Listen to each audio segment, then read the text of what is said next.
మన రకరకాల దొంగతనాలు చూసే ఉంటాం. వాహనాలను చోరీ చేయడం, కార్లను చోరీ చేయడం, లారీలను చోరీ చేయడం చూసే ఉంటాం.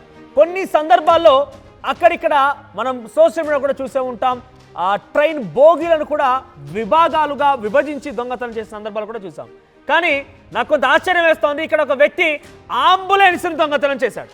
హైదరాబాద్ విజయవాడ హైవే పైన ఇప్పుడు ఆ అంబులెన్స్ హల్చల్ చేస్తోంది.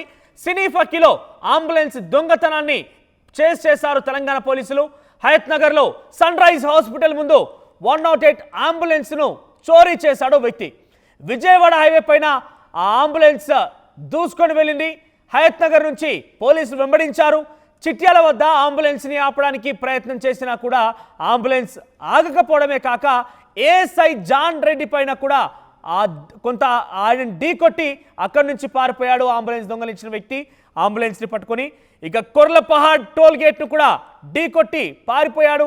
ఇక టేకుమట్ల స్టేజీ వద్దకు చేరేసరికి పెద్ద ఎత్తున లారీలను అడ్డుగా పెట్టి అక్కడ ఎస్ఐ కేతపల్లి ఎస్ఐ శివతేజ ఆ అంబులెన్స్ని పట్టుకున్నాడు, ఆ దొంగని పట్టుకున్నాడు.